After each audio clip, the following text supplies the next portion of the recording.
Welcome, folks. I'm Jaby, Koay, joined by ACHARA, KIRK. What's up? We're looking at a new trailer for Fantastic Beasts: The Secrets of Dumbledore, just released yesterday from Warner Brothers Pictures. You guys, thanks for joining us. Hit that subscribe button, please, bell icon, all notifications, and vote this up to let YouTube know you're enjoying what you're watching. If this is the very, very first Harry Potter-related trailer video that you're watching with us, ACHARA KIRK has read all the books, watched all the films, and has visited Universal Studios. Yeah, I have. I have read all the books and watched all the movies, but my recollection of the movies is not as strong as my recollection of the books. Yeah, I would agree with that, actually. So, it's been a long time since I've read and reread the books. Yeah, it's been a long time since I've done, yeah. And as far as my... Although this is its own separate thing, though. It's supposed to be anyway. Jaby. It's supposed to be.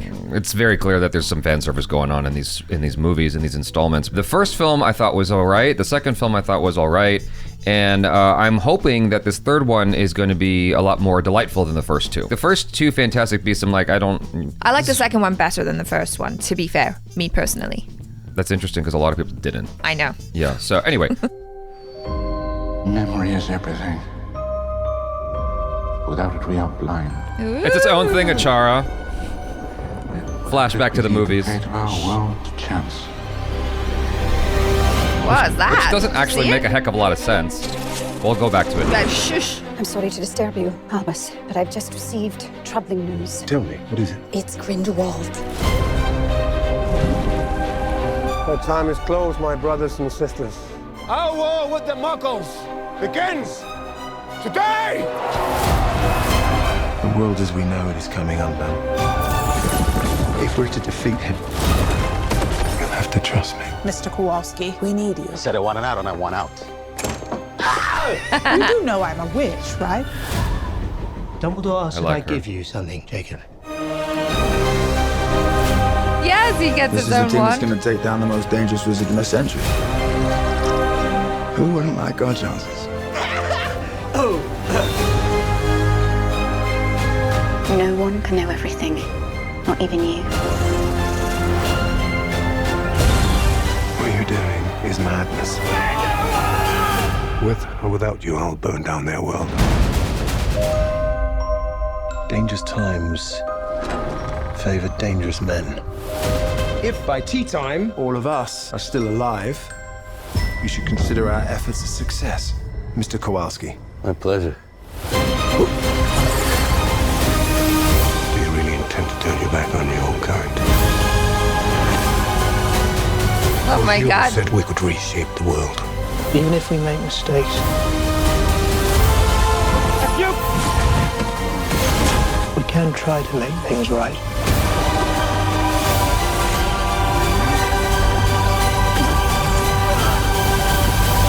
What the hell? We're gonna need some help.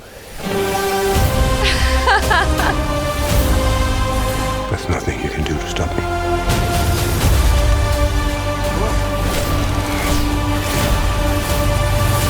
Oh my God. Things are not quite what they appear.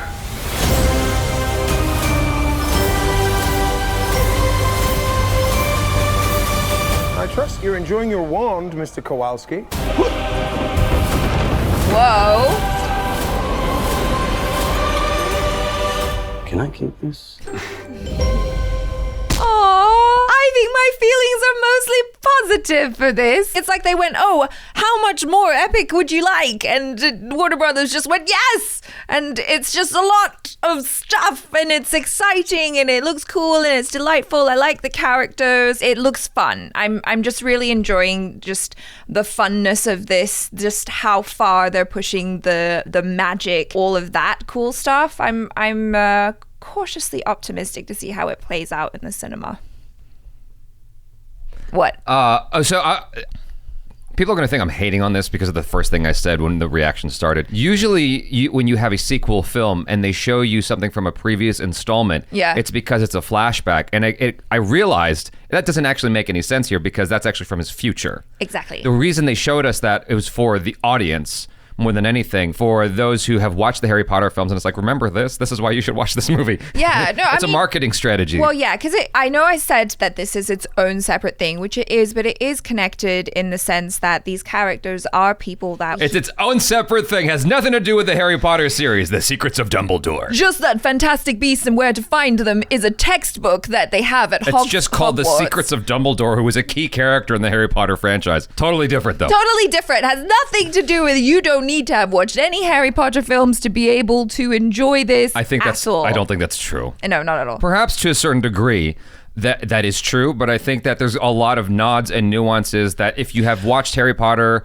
or read the books, like there's a lot in here that's like, oh yeah, like there's more that you can get out of the movie, way more if you are very intimately familiar with the previous installments. Well, sure. I mean, yes, I guess I was wrong when I said it has nothing to... It doesn't, right? Because it's all stuff that is kind of mentioned in passing, like Grindelwald is mentioned, but it's just kind of expanding on that world and kind of showing us how, you know, things got to where they got to. I'm very excited to see more of Jude Law as Dumbledore. I think he's fantastic, and just kind of getting more of that Dumbledore backstory. It's so interesting that luckily Grindelwald has this great shape-shifting thing where he's like different in every single movie or something, you know? And his accent changes too. Yeah, like so cool. That's a great superpower to have. About that, there was a lot of rah-rah about Johnny Depp being removed from the series, right? And they're like, okay, if you're going to remove Johnny Depp,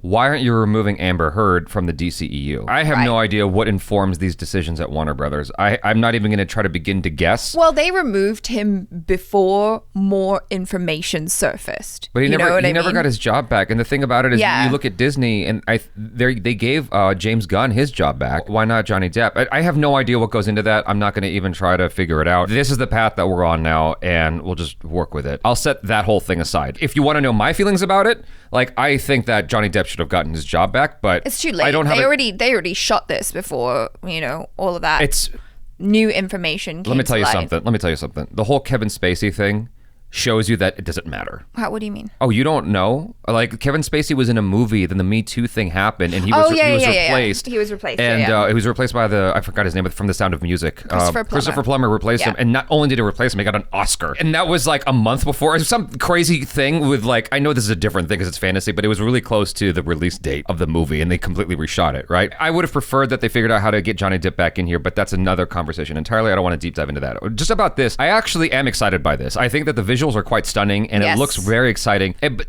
that's the thing, though, and I'm cautiously optimistic because I felt this before. Yes, and that's why I said I was cautiously optimistic as well, because the trailer is making it look like, oh my gosh, it's so exciting. I love all these actors. I love these characters. And now I'm just like, all right. Now it's story. Let's hope they stick the landing with story, and then this will be so much fun. But I think that I just want to say that I like the action fight scenes that are happening, you know, because it feels like one of the things I wanted to see in the Harry Potter series was like better integration of magic into the fight scenes. Just better battles. Sure. You know, I wanted to see better battles because that was my biggest gripe with the final installment of the films. I'm like, wait, that was our exit? That was the last fight between Harry Potter and Voldemort? Like, that was it? Yeah. Because it looked so exciting in the trailer. Then you get to the movie, you're like, oh, I watched this whole thing already in the trailer. Yeah. Like, what you saw in the trailer was the extent of what it was in the movie, or maybe a little bit more. And that was, to me, BS. And so I'm hoping with the volume that they're showing here, I'm hoping that they really spent a lot of time in crafting really cool, unique, different action. I feel like with every subsequent film, it's just kind of gone bigger and bigger, more epic. And so I feel like with this one, they're really going all out for it. At least that's the sense I'm getting from this trailer, which is why it made me really excited, because we've been invested with these characters for 2 movies now, and it's, you know, shit's really about to hit the fan. It's like a full-on war. There's 5 movies, but yeah. Oh, so we're like halfway through. Yeah, this is the halfway marker, yeah. Yeah, so, you know, halfway marker, if you're looking at like 5-act structure, that's the climax. Right, off of a book this big. But anyway. I know. So anyway, what I was trying to say is I hear you and I see all that. Like, it looks beautiful. It really the does. CGI looks a little bit iffy on the creatures. The CGI on the creatures looks a little bit. They are a little bit cartoony, but they're so damn cute. I don't mind. I just hate when CGI creatures look low rent. It's like Gollum was from the early 2000s, right? Yeah, Gollum was... Come on. Yeah. Like that was 20 years ago. And we have these CGI creatures that look like CGI. That bothers me. That's all I'm driving at with that point. But yeah, like I'm definitely, even though I know what's happening here, I am excited. I'm not going to lie. But I'm deliberately telling myself, have some reservations though, because we had this feeling before. It's probably a good idea. To some of the specifics, like just what they were showing with the wands and whatnot and the people flipping and whatever, I'm like, oh, I feel like I haven't seen this specific style of action yet with wizards. And that's what actually has me juiced. I'm like, oh, okay, cool. Like, I've been wanting to see that. Just like more badassery, but with magic interwoven. The potential's always been there. It just hasn't been explored for some reason. Hopefully they don't go full-blown like prequel Star Wars where it's just like relentless and it's just, okay, this is still a story to be told here, you know? Yes, that's why I'm saying story. With regards to... what's his name again? I was going to say Heath Ledger. That's totally not the name. Law? Jude Law.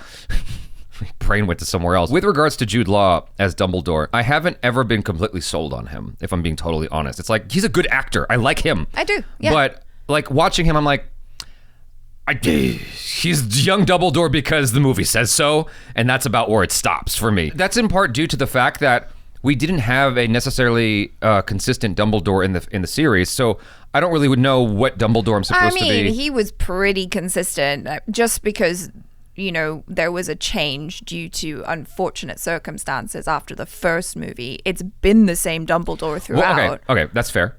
I retract my statement about that. Yeah. But showing the Dumbledore they did, and then showing Jude Law right after, I'm like, those two guys have nothing in common in terms of even the way their accent is. Both white, one's old. No, but like even their accent sounds different to me. I don't know. Is it just me? Am I being too persnickety I don't know. I there? buy it. I'm like, whatever. Movie says. I'm like, cool. So first off, listen to how he sounds. Memory is everything. Memory is everything.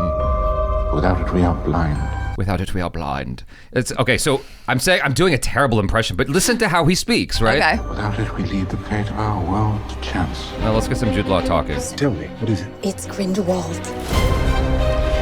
They're both speaking heightened RP. If we're to defeat him, you'll have to trust me. Mr. Koay. He doesn't sound the same to me. he could work on his heightened RP maybe a little bit more. I know this is a persnickety thing. It's just that with English actors, there's always this like, we're going to go out of our way to, be authentic and whatnot with the accents and what it's supposed to be. And he doesn't sound the same to me. I'll tell you what happened. So Dumbledore got older, and his English... Your father speaks the same way. He's been in Thailand for 60 years, and he still sounds exactly the same as he did when he was 18 years old. No. You didn't meet my father when he was 18 years old. How could you know that? He's been in Thailand, and he doesn't talk like a Thai person. He just still talks like himself. That doesn't sound like a Thai accent at all. But you know what I'm saying? So he doesn't ever say flied lies to anybody. My mom never says flied lies. She says, Achala.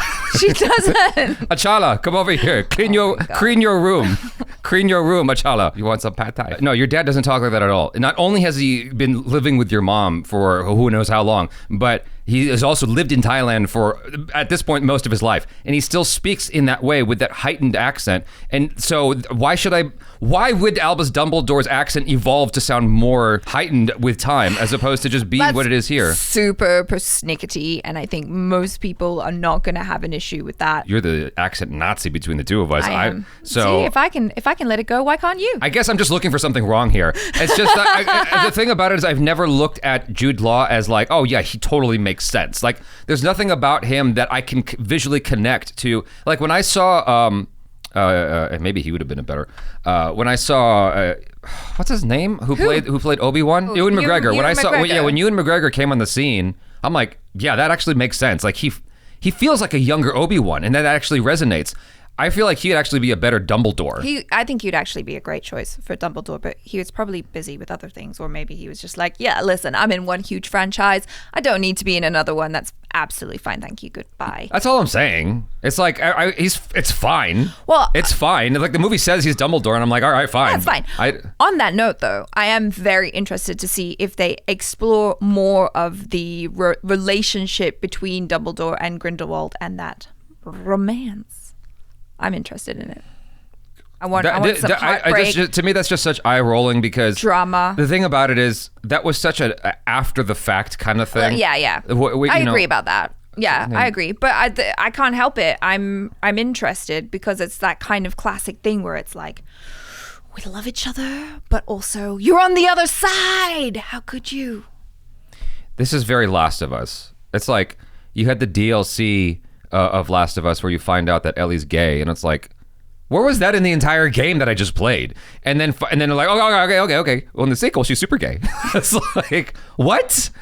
So, and so here it's the same exact thing. It's like, that was never even like uttered or hinted at in the Harry Potter franchise. Because like, it wasn't really about knowing about Dumbledore's sexuality. Or his romantic ACHARA, relation. they left it out because that would have been pushing buttons. They left it out because it would have made people uncomfortable. And they just introduced it later once you're already hooked in. It's like, oh, by the way, he's gay. It's like, what? Where was the bravery to say that earlier? So anyway, it's like, I'm fine with him being gay. I don't give a shit about him being gay. It just annoys me because it came in late. I'm like, I get you. You could have easily just dropped that earlier and said it earlier. But now that it's part of the story, I need to know more. It's just this woke appeal thing. They're trying to appeal to people like myself late. I'm like, nah, whatever. You could have done that a long time ago. Anyway, it's fine. It's fine. They're probably not even going to really focus on that at all. No. Let's have a full-on like Brokeback fucking love scene between the two of them in the flashback. You know, you had a love scene between two hetero characters in Eternals. Warner Brothers got to show them up. Oh yeah, here's a love scene, bitches, and just like two dudes, Brokeback. Just go for it.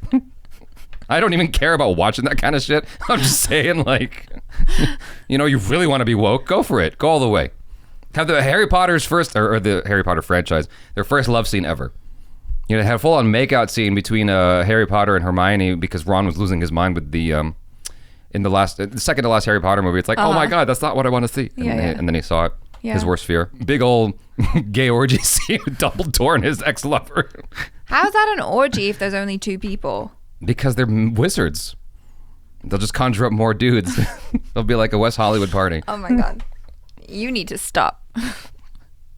Then Warner Brothers was like really bold. Super brave. Monetization says we can't talk about that. Well, they could do it like Disney did at the end of just like ham fist that shoehorn in the super gay orgy scene at the end of the last installment. Plays over the credits because like the end of the secret ending. At the end of Beauty and the Beast, they showed the two guys kiss, and it's like, what? You're doing that. I don't even remember. You're doing that just to appeal to the woke audience. You didn't do that for the entire movie, and you're just like shoehorning in it at the end of the film, kind of like the background Star Wars kiss. It's like, yeah, no one's committing. Commit. Show us the gay orgy scene. Like, we don't need an orgy. Okay, I'm just saying. I don't actually want to see that. This was long. I know. I was like, I'm in for a pound. We got lost on a tangent. I don't care about the Dumbledore thing as much as I'm making it out to be. Like, all I'm saying is I didn't buy him as the root of this guy that we see in the later chapters. That's all. And the accent was my first clue. It's just the way he talks. Sounds. Well, he just sounds like Jude Law. He just sounds like Jude. Exactly. He just sounds like Jude Law to me. I'm like, so the movie can tell me he's Dumbledore. All right, but he doesn't sound like any different from any other instance where I've heard him. That's the exact same dude from AI. Like, it's the exact same person from Closer. Right. It sounds the same. And that's fine. Jude Law's a good actor. I like him. He's very charismatic. I do like him. But Jude Law plays Jude Law very well, and that's about it. That's where it stops. I haven't seen him play anything else. I'm sure someone's going to at me in the comments like, you haven't seen this movie. But, for the most part, I've just seen him play Jude Law, and that's fine. He was good in Contagion. It's Australian. He was an Australian Jude Law. That's a stretch. So, the action looks cool. I said that before. You already said that. I did say that before, but I want to emphasize that again. Like, I think the action looks really cool so far, and that actually has me super stoked. And this black lady, I can't remember her name, she looks awesome. Like, when she just showed up inside the shop, she's like, I'm a wizard, right? I'm a witch, yeah. A witch, sorry. Whatever. Get the correct pronouns. Oh my god. Oh my god. It's not even a pronoun. Anyway.